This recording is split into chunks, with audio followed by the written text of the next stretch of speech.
Hello everyone, today I'm in Beijing, China, which is not only the capital city of China, but is also one of the largest cities in the world with a population of approximately 21.8 million people. And if you think that sounds large, which it certainly is, that is still less than 2% of China's overall total population of 1.4 billion people. And coming from the United States or from Europe even, it's kind of rather difficult to grasp these large numbers, as even the US, as big as it is, it's still just a fraction of the population of what China has. And anyhow, I'm in the downtown area of Beijing.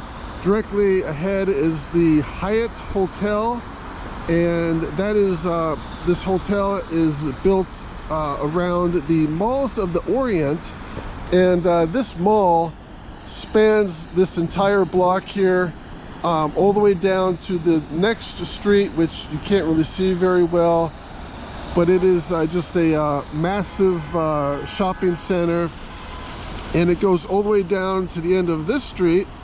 And then one block over would be Tiananmen Square. And this area is a pretty popular tourist destination. There's a lot of US branded hotels in this area. And also I should point out that I'm going to be filming this video a little bit differently, in that I've been told it's not a good idea in general to walk around Beijing or China with a video camera, as you might get in trouble. And just about every street corner here has either a police officer or a camera, and even in between those streets they have police officers, such as the gentleman directly in front, and there's one more over there. So it's not really such a good idea, I've been told, to just walk around with a camera.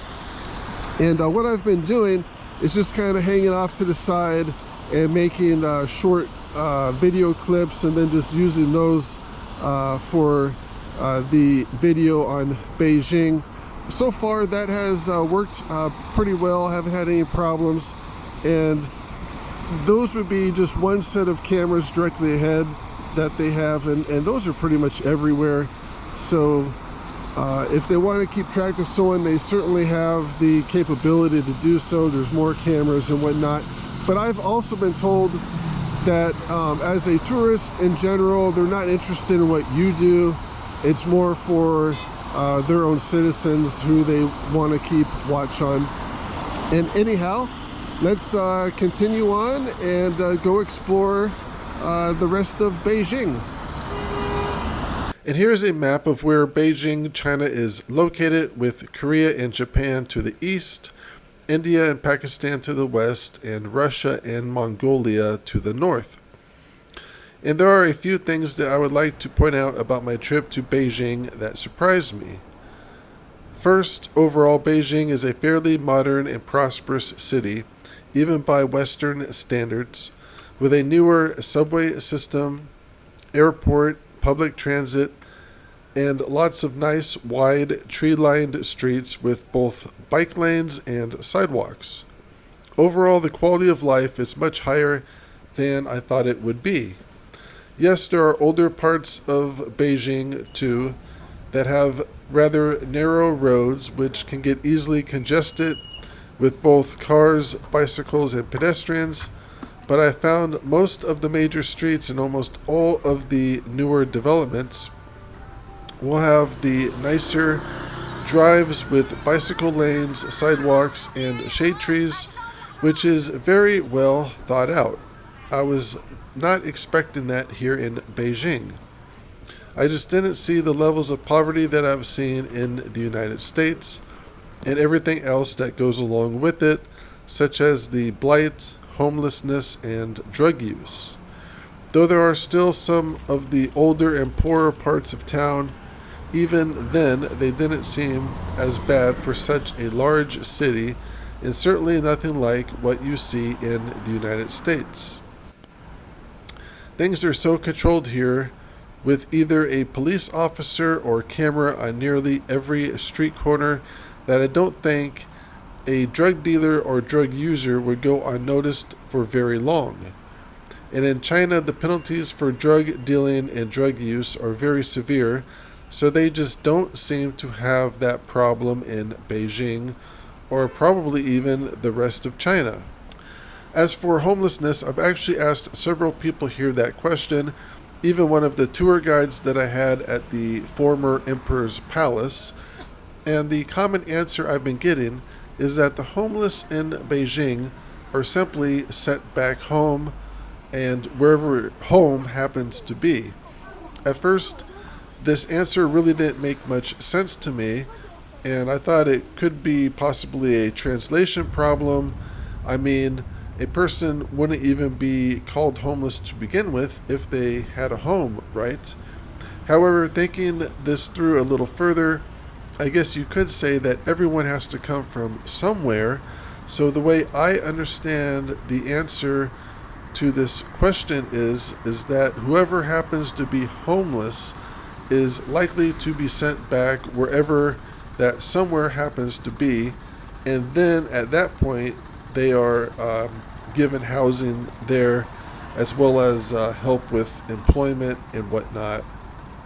And I really don't know what the poverty is like in other cities in China, as my visa only permits me to travel within Beijing and other government approved cities.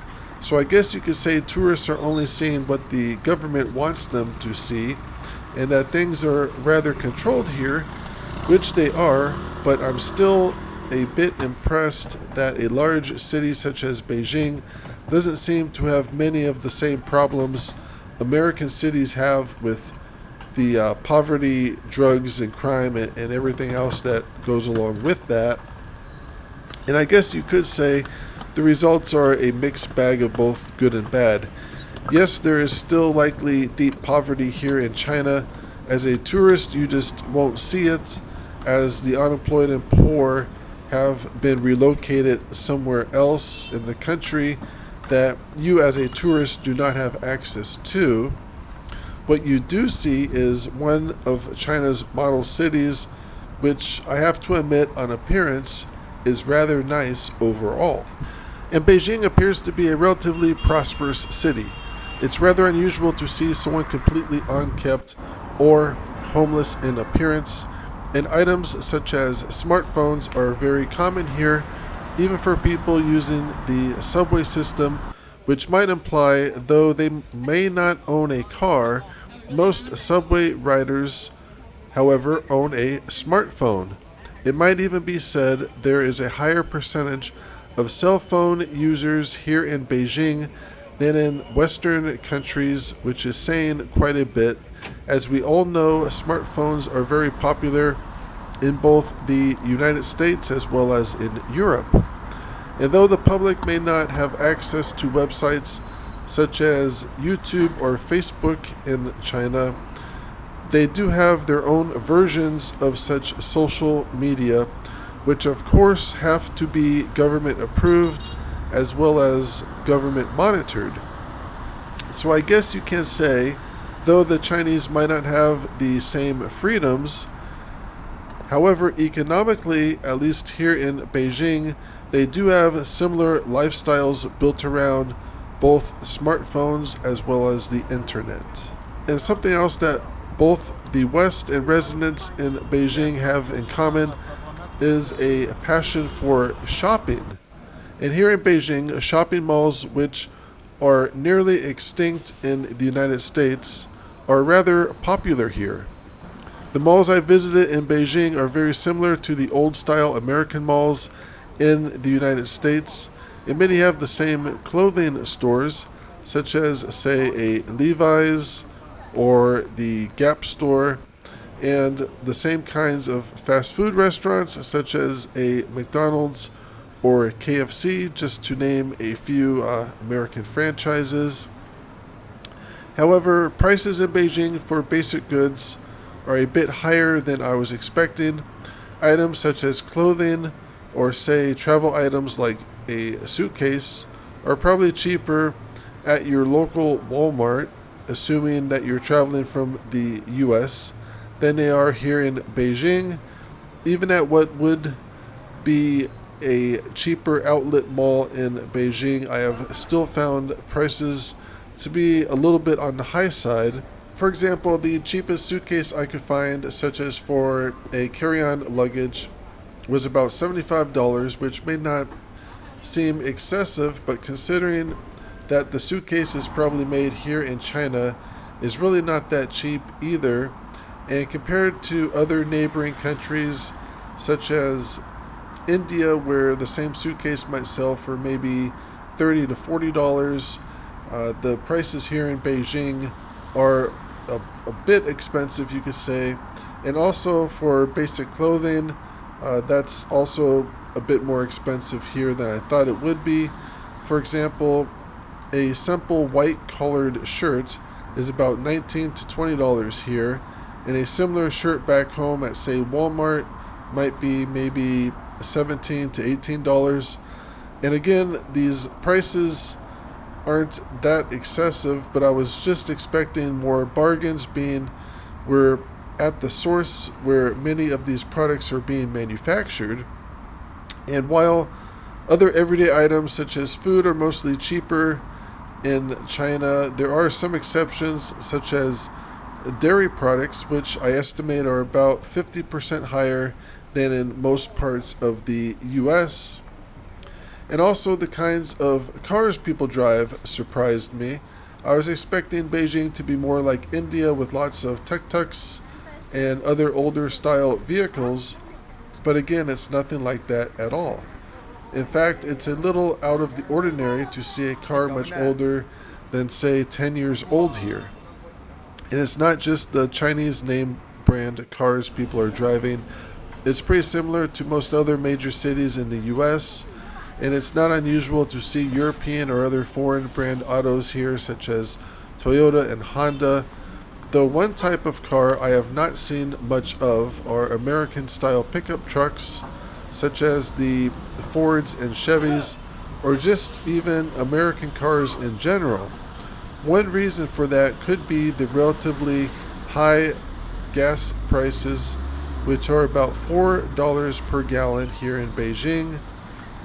Though that might be only slightly more than USA gasoline prices, overall salaries and income are still much higher in the US, so driving around with a gas-guzzling vehicle is not very economical in general, especially here, and even more so in Europe, where gas prices are even higher.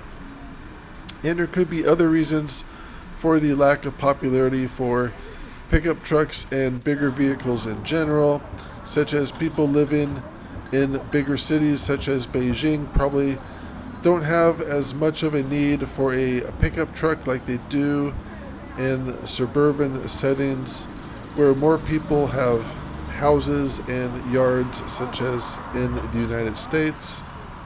And public transit is much more popular here than in most cities in the US. On just about every major street, they have these public bicycles which are painted blue or green that you can rent by the hour.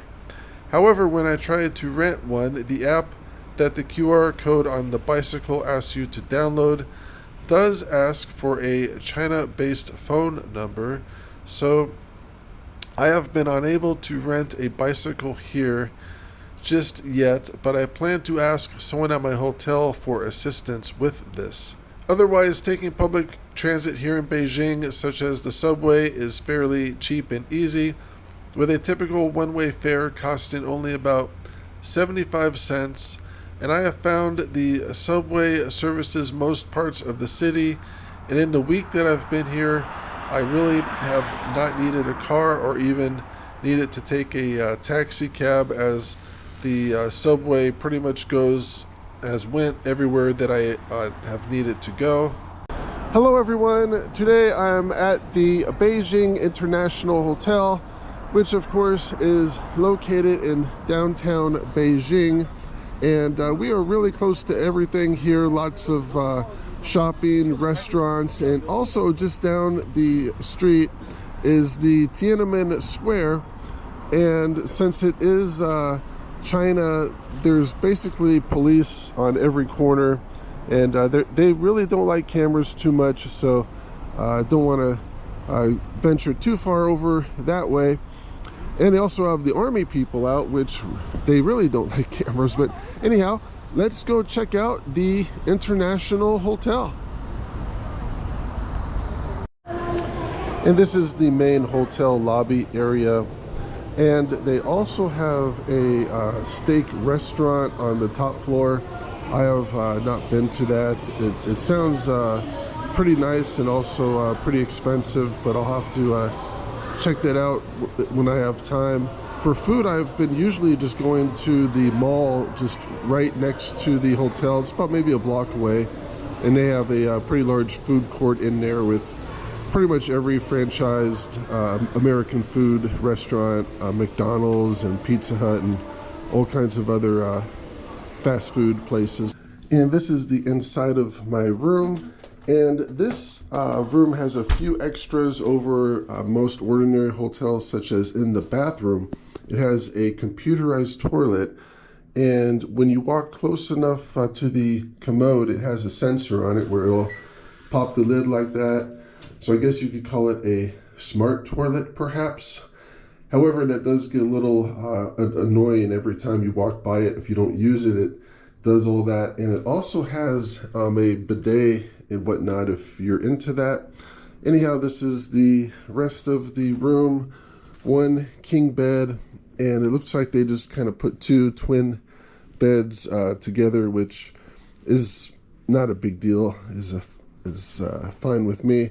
And then nice sized TV. And my favorite part about this room is the view.